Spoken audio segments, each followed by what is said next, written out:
Selama berabad-abad, proses penciptaan kehidupan dianggap sebagai sesuatu yang sakral, murni ranah alam yang nggak bisa diotak-atik oleh teknologi. Bahkan ketika bayi tabung pertama lahir pada tahun 1978, banyak yang menganggapnya sebagai akhir intervensi medis untuk punya anak. Tapi sains tak pernah berhenti. Dan hari ini, Cina baru saja melintasi garis yang dulu dianggap tabu oleh banyak ilmuwan. Cina menciptakan sperma di lab dan menghasilkan keturunan hidup. Ya, ini bukan eksperimen fiksi ilmiah di Netflix, ini nyata dan terjadi di China. Ilmuwan di Nanjing Medical University baru saja membuktikan mereka bisa bikin sperma buatan dari sel induk tikus, lalu pakai itu buat lahirkan bayi tikus yang sehat. Mereka ambil sel induk embrionik tikus, semacam bahan baku kehidupan, lalu rendam dalam cairan kimia khusus bernama sitokin. Cairan ajaib ini mengubah sel induk jadi sel germinal, cikal bakal sel sperma atau telur. Tapi ini belum cukup. Mereka taruh sel-sel itu di samping jaringan testis tikus, kasih hormon seks jantan, dan bim salah bim, sel-sel itu matang jadi spermatid, versi sperma dewasa yang siap membuahi, meski tanpa ekor. Nah, spermatid buatan ini lalu disuntikkan ke sel telur tikus lewat IVF. Hasilnya, bayi tikus sehat yang bisa lari, makan, bahkan punya anak sendiri. Yang bikin para ilmuwan ciut, sperma buatan ini lolos standar emas, yaitu kriteria super ketat soal jumlah kromosom dan kualitas DNA. John Schimenti dari Cornell University, salah satu pencipta standar itu, bilang, "Ini luar biasa. Saya tidak menyangka ada yang bisa sejauh ini." Pertanyaannya, bisakah dipakai ke manusia? Bikin sperma buatan untuk manusia itu jauh lebih ribet dibanding buat tikus. Di tubuh manusia, proses sperma matang itu butuh waktu bulanan. Kayak pabrik rumit yang harus menjalani tahap demi tahap dengan presisi amat tinggi. Ada banyak tarian biokimia di dalam testis yang belum sepenuhnya kita pahami. Nah, salah satu rintangan besar itu adalah soal kode tambahan di DNA sperma yang disebut epigenetik. Bayangin, DNA itu seperti buku instruksi utama untuk membangun tubuh. Tapi epigenetik itu seperti stiker-stiker kecil yang ditempel di halaman tertentu buku itu. Di stiker itu tertulis, halaman ini jangan dibaca dulu, atau bagian ini penting, baca berkali-kali. Kode-kode kecil ini sangat penting untuk memastikan gen bekerja, agar pas pada anak nantinya. Nah, memastikan kode-kode tambahan ini tertempel dengan benar di sperma buatan lab, itu masih jadi teka-teki besar yang belum terpecahkan. Kalau kita terburu-buru coba aplikasikan ke manusia, resikonya serius banget. Bayangin kalau kode tambahan itu salah tempel atau kacau. Bisa-bisa anak yang lahir mengalami penyakit aneh yang belum pernah ada, atau masalah perkembangan yang baru ketahuan bertahun-tahun kemudian. Itu kayak baca buku instruksi dengan stiker yang salah, jadinya bangunannya bisa aneh atau rapuh. Belum lagi, ada risiko sperma buatan ini punya jumlah kromosom yang nggak pas, kayak kelebihan atau kekurangan, yang bisa menyebabkan kondisi serius pada bayi. Dan yang bikin ilmuwan deg-degan adalah efek jangka panjangnya yang belum bisa diprediksi. Tikus itu umurnya pendek, jadi kita bisa cepat lihat hasilnya ke beberapa generasi. Kalau manusia, butuh puluhan tahun untuk tahu apakah anak dari sperma buatan ini benar-benar sehat sampai tua atau ada masalah yang muncul belakangan seperti bom waktu. Yang jauh lebih rumit justru tersembunyi di balik konsep yang disebut mimikri biologis. Maksudnya gini, tubuh manusia itu bukan cuma kumpulan organ dan jaringan.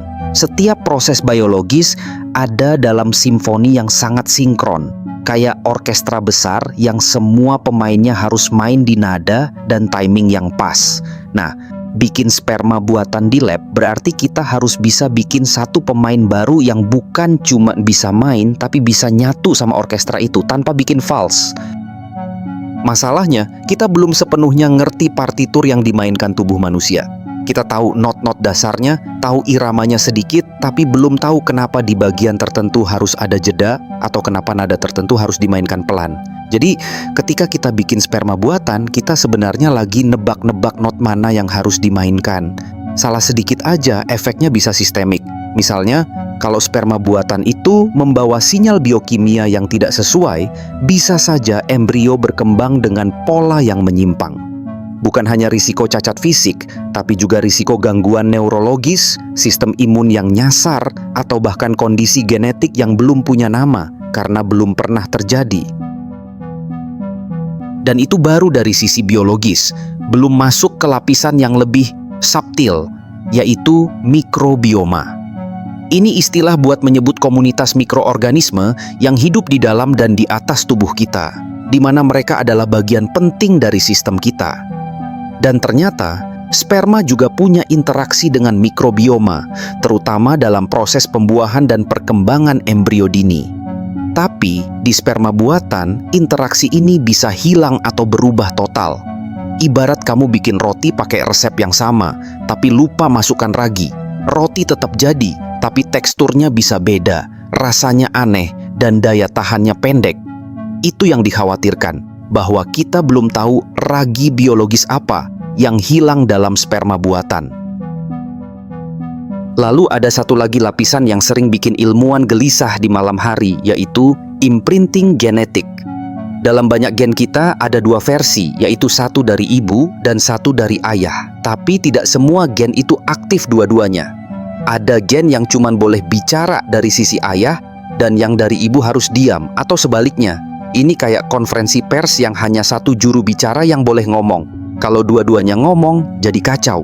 Nah, dalam sperma buatan, mekanisme siapa yang harus diam dan siapa yang boleh bicara itu sangat riskan terganggu.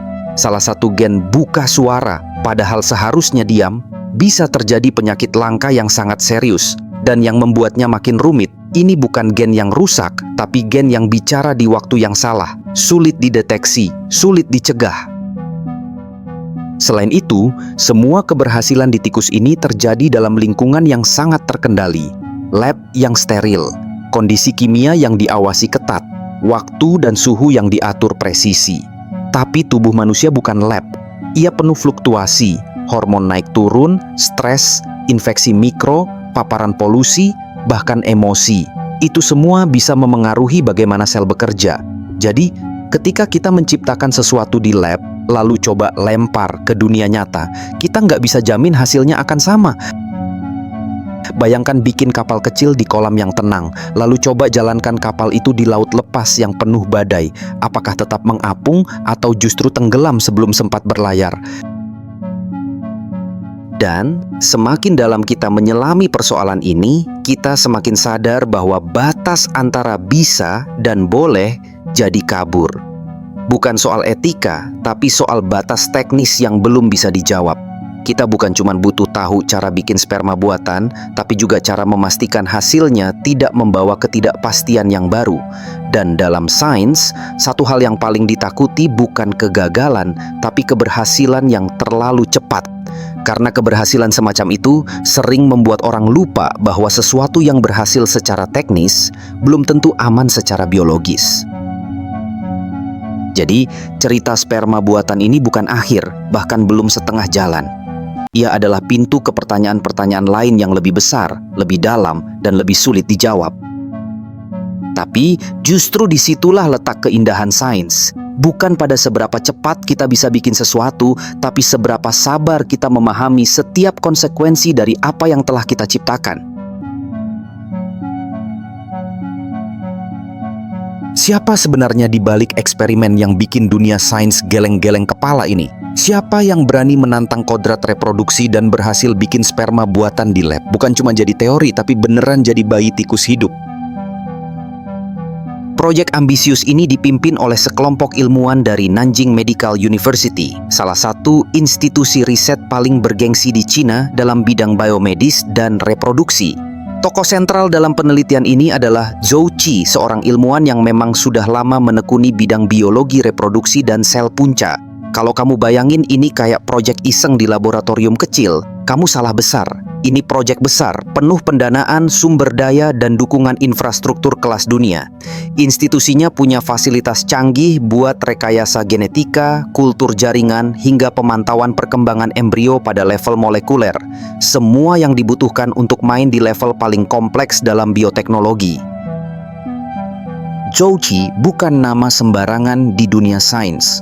Sebelum proyek ini, dia juga terlibat dalam riset-riset penting soal diferensiasi sel punca, yaitu proses di mana sel-sel awal bisa diarahkan tumbuh jadi organ atau jaringan tertentu. Dia bukan hanya ilmuwan laboratorium, tapi juga semacam arsitek biologis yang paham betul cara membujuk sel supaya berubah bentuk dan fungsi sesuai perintah yang diberikan.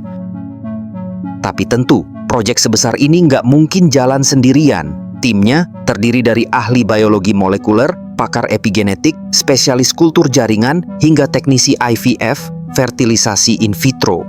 Mereka kerja bareng dalam satu lintasan panjang yang rumit, dari tahap mengambil sel induk embrionik tikus, memandikannya dalam koktail sitokin, zat kimia pemicu, hingga menumbuhkan sel itu di samping jaringan testis nyata agar dapat sinyal-sinyal alami dari lingkungan biologis. Ini bukan pekerjaan satu malam. Butuh bertahun-tahun eksperimen, trial error, kegagalan yang nggak terhitung, dan kesabaran tingkat dewa. Yang menarik, riset ini bukanlah proyek rahasia yang disembunyikan dari dunia.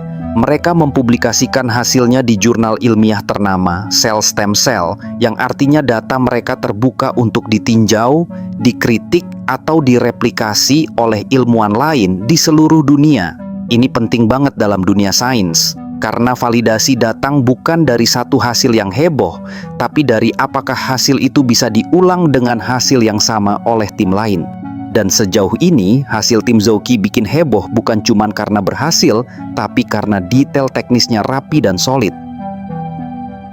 Tentu, keberhasilan ini bikin banyak mata tertuju ke Cina. Negara ini memang punya ambisi besar di bidang bioteknologi. Pemerintah mereka secara terbuka mendanai riset-riset frontier yang menyentuh batas paling ujung dari pengetahuan. Mulai dari CRISPR, alat editing gen, cloning, sampai penciptaan organ buatan.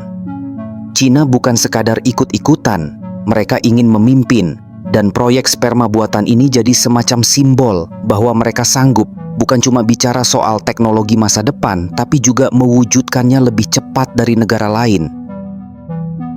Institusi riset di Jepang, Inggris, dan Amerika mulai menyentuh topik serupa meskipun dengan pendekatan yang sedikit berbeda. Tapi jelas, setelah Cina membuka pintu ini, dunia tidak bisa menutupnya lagi. Sekarang pertanyaannya bukan lagi apakah kita bisa bikin sperma buatan, tapi siapa yang akan jadi yang pertama menerapkannya secara aman, dan bagaimana kita memastikan bahwa langkah berikutnya tidak jadi bumerang bagi umat manusia.